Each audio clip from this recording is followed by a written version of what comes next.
വേണമെന്നുള്ളതാണ് field തരം. ഇന്ന് നിങ്ങൾക്ക് ക്ലാസ് നടക്കുന്നത്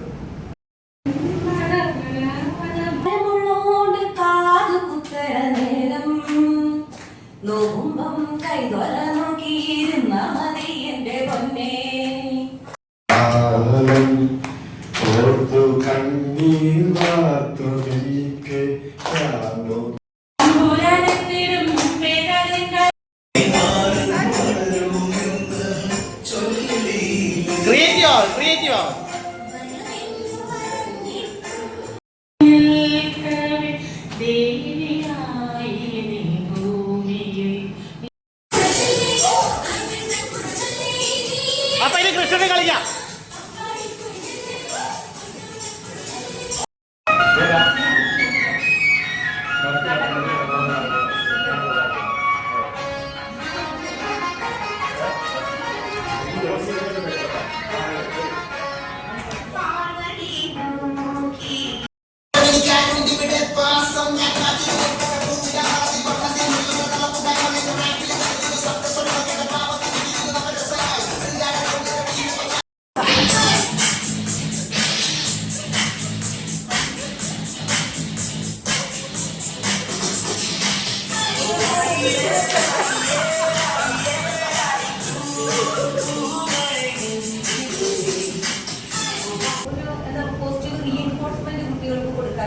അതിലൂടെ എങ്ങനെ നമ്മൾ അവരെ അച്ചടക്കമുള്ളവരാക്കി കൂടെ നിർത്താമെന്നും നമ്മളൊരു പൊതു പ്രശ്നം കുട്ടികളുടെ ഇടയിലേക്ക് ഇട്ട് കൊടുക്കുമ്പോൾ കൂട്ടായ ചർച്ചകളിലൂടെ നമ്മുടെ കളികളൊക്കെ തന്നെയായിരുന്നു. ആ ഒരു പേപ്പർ കട്ട് ചെയ്ത് പലത് കണ്ടുപിടിച്ചതൊക്കെ ഒരുമിച്ച് കൂട്ടായിട്ട് കുട്ടികളെ കൊണ്ട് ചെയ്യിപ്പിക്കാനും അത് ചെയ്യുമ്പോൾ അത് നമ്മൾ കറക്റ്റ് സമയത്ത് ചെയ്യുമ്പോൾ നമുക്ക് കിട്ടുന്ന ഒരു റീഎൻഫോഴ്സ്മെന്റിന്റെ ഒരു പ്രേരണ അതൊക്കെ എനിക്ക് നല്ലപോലെ ഇഷ്ടപ്പെട്ടു.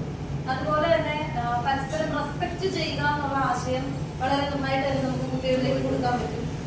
എനിക്ക് തോന്നുന്നു ഞങ്ങൾ ആ കാർഡ് വെച്ച് 12 വയസ്സിലുള്ള കുട്ടിയെ കുറിച്ച് പറഞ്ഞപ്പോൾ ഈ കുട്ടിക്ക് 2 or 3 വയസ്സല്ലേ ഉള്ളൂ എന്ന് രമ്യ പറഞ്ഞപ്പോഴാണ് സാറ് ഒന്ന് എഴുതിയിരുന്നത്.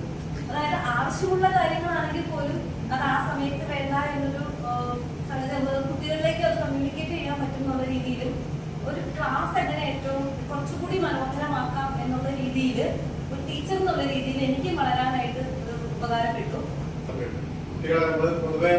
കുട്ടികൾക്ക് പറയാനുള്ളത് നമ്മൾ കേൾക്കാറില്ല. നമ്മള് പറയുന്നത് അടിച്ചേൽപ്പിക്കുന്നതിന് പകരം കുട്ടികളെ ഒബ്സർവ് ചെയ്യാനോ അത് കുട്ടികൾ പറയുന്നത് കേൾക്കാറില്ല. അതിനോടൊപ്പം തന്നെ ഒരു സെഷനിൽ ഉണ്ടായിരിക്കേണ്ട ഏറ്റവും ബേസിക് ആയിട്ടുള്ള കുറെ എന്താ പറയാ നമ്മൾ പാലിക്കേണ്ടതായ മര്യാദകൾ പോലും ഇതിലൂടെ കടന്നു വന്നതുകൊണ്ടാണ്. നമ്മൾ പലപ്പോഴും മറ്റുള്ളവർ സംസാരിക്കുമ്പോൾ നമ്മൾ തന്നെ സംസാരിക്കുന്നുണ്ടായിരുന്നു.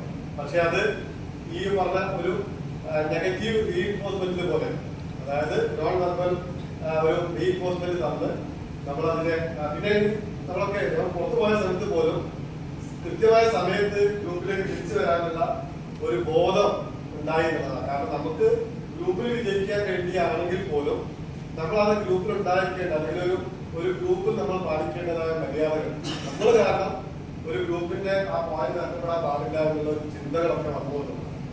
ഇത് എനിക്ക് പൊതുവായി പറയാനുള്ള ഇത്തരം ക്ലാസ്സുകളാണ് നമ്മളെ കുട്ടികളുടെ മൈൻഡ്ലോവേഴ്സ് ആണെങ്കിലും മറ്റ് ബാലസഭയുടെ പ്രവർത്തനങ്ങളാണെങ്കിലും വേണ്ടത്. കഴിഞ്ഞ കുറെ മൊഡ്യൂളുകളൊക്കെ എനിക്ക് കിട്ടിയപ്പോൾ എനിക്ക് തോന്നിപ്പോയിട്ടുണ്ട് നമ്മള് കണ്ടന്റ് ഓറിയന്റഡ് ആയിട്ടുള്ള മുമ്പ് എനിക്ക് തോന്നുന്നത് കാലാവസ്ഥയെ കുറിച്ചൊക്കെ പഠിക്കാനായിരുന്നു, വിദ്യാലയങ്ങളെ കുറിച്ചൊക്കെ ഒരു സെഷന് ഉണ്ടായിരുന്നു. ശരിക്കും പറഞ്ഞാൽ നമുക്ക് പോലും സാധാരണ ക്ലാസ്സുകളിൽ ട്രാൻസാക്ട് ചെയ്യാൻ പറ്റാത്ത ചില കണ്ടന്റുകൾ പോലും ഈ ഇതിൽ കടന്നു വന്നിരുന്നു, മൊഡ്യൂളിൽ കടന്നു വന്നിരുന്നു. നമ്മുടെ സജ്ജം എന്ന് പറഞ്ഞ പരിപാടി, ആ മൊഡ്യൂളില് കാലാവസ്ഥയുമായി ബന്ധപ്പെട്ട ശരിക്കും പറഞ്ഞാൽ നമ്മളെ കുട്ടികൾ വരുന്നത് സ്കൂളുകളിൽ നിന്ന് നമ്മൾ പിടിച്ചു കൊണ്ടുവരുമ്പോ അതിനേക്കാൾ വലിയ കണ്ടന്റ് കൊടുക്കുമ്പോ അവരൊരിക്കലും പിന്നെ പാഠസഭയുടെ പരിപാടിക്ക് വരാതെ. പക്ഷെ ഇത്തരം പ്രോഗ്രാമിലൂടെ, കളിയിലൂടെ, തമാശകളിലൂടെ, ചില ആക്ടിവിറ്റിയിലൂടെ നമുക്ക് ഈ ബാലസഭയ്ക്ക് ഇത്തരം സന്ദേശങ്ങൾ കൊടുക്കാൻ പറ്റുന്നുള്ള ഒരു വലിയ ഒരു കാഴ്ചപ്പാട് ഈ ഒരു പരിപാടിയിലുണ്ടായിരുന്നു. അപ്പൊ ഇനിയും തുടർച്ചയായിട്ട് നമുക്ക് ഈ ബാലസഭയുടെ പരിപാടി എന്ന് പറയുമ്പോൾ നമ്മൾ മനസ്സിലാക്കേണ്ടത് കുട്ടികളെ നമ്മള് ഒരുപക്ഷെ CDSE മെമ്പർമാര് പല കാര്യങ്ങളും പറഞ്ഞിട്ടായിരിക്കും കൊണ്ടുവരുന്നുണ്ടാവും. ചിലപ്പോ ഉച്ചയ്ക്ക് ബിരിയാണി ഉണ്ടാകും പോലെ പൊലി എന്ന് പറഞ്ഞിട്ടായിരിക്കും ചിലപ്പോ കുട്ടിയെ കൊണ്ടുവരുന്നുണ്ടാവാം, അല്ലെങ്കിൽ വേറെ എന്തെങ്കിലും പറഞ്ഞുകൊണ്ടായിരിക്കും കൊണ്ടുവരുന്നുണ്ടാവാം. അത്തരം തരുന്ന കുട്ടികളെ നമ്മൾ ഇത്തരം ഒരു മൊഡ്യൂളിലൂടെ ബാലസഭയുടെ ഒരു വക്താക്കളാക്കി അല്ലെങ്കിൽ അതിന്റെ വലിയൊരു ആക്കി മാറ്റാൻ വേണ്ടി കഴിയും എന്നുള്ളത് തന്നെയാണ് എനിക്ക് തോന്നിയത്. വളരെ നല്ല ക്ലാസ് ആയിരുന്നു. കുറച്ച് ആക്ടിവിറ്റി മാത്രമാണ്, ഒരു കണ്ടന്റും ഇതിലൂടെ ഫിസിക്കലായിട്ട് ട്രാൻസാക്ട് ചെയ്തിട്ടില്ല. പക്ഷെ ഒരുപാട് എന്ത് എന്നുള്ളത് ഞാനിങ്ങനെ ഓർമ്മിച്ചെടുക്കുകയായിരുന്നു. പക്ഷെ ഒരുപാട് വളരെ നല്ല ക്ലാസ് ആയിരുന്നു. ബാലസഭയുടെ പ്രവർത്തനങ്ങളും ക്ലാസ്സുകളും മൊഡ്യൂളുകളും ഇത്തരമായിരിക്കട്ടെ എന്ന് പറയാം.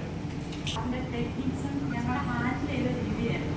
കാരണം എന്ന് പറഞ്ഞാല് ഒരു ക്ലാസ്സിൽ വന്ന് ചിലപ്പോൾ സാധാരണ നമ്മൾ കാണുമ്പോൾ നിങ്ങൾ ടൈപ്പ് ക്ലാസ് അല്ലായിരുന്നു. നേരെ വന്ന് കുറെ ക്ലാസ് എടുക്കുന്നതിനൊക്കെ ഉപരി ഞങ്ങൾ ശരിക്കും പറയാൻ ക്ലാസ് എടുക്കുന്ന സമയത്തോട് വർത്തമാനം പറയാൻ ശ്രമിക്കുന്നുണ്ടായിരുന്നു. പക്ഷെ വളരെ നൈസായിട്ട് വന്ന് തന്ന ഒരു പോയിന്റ് ഞങ്ങളെ തിരിച്ച് മേടിക്കുമ്പോൾ ഞങ്ങൾക്ക് മനസ്സിലായി, ഓക്കെ ഇനി ഞങ്ങൾ മിണ്ടിയ ഞങ്ങളുടെ കയ്യിൽ നിന്ന് ഞാൻ മിണ്ടിയത് എൻ്റെ കയ്യിൽ നിന്ന് പോയിന്റ് നഷ്ടപ്പെടുന്നൊരു ശരിക്കും പറഞ്ഞാൽ കുട്ടികളോട് നമ്മൾ സാധാരണ പറയുന്നത് മിണ്ടരുത് അല്ലെങ്കിൽ ആരും സംസാരിക്കരുത് എന്നൊരു ടോക്കാണ്. ഇങ്ങനെ ചെറിയ ഇങ്ങനെ ഒരു ഗെയിമിലൂടെയോ അല്ലെങ്കിൽ അത് ഹാൻഡിൽ ചെയ്യുന്ന രീതി മാറ്റുന്നതിന് ഏറ്റവും നല്ല ഞാൻ എനിക്ക് ഭയങ്കര ഇഷ്ടപ്പെട്ടു. Thank you.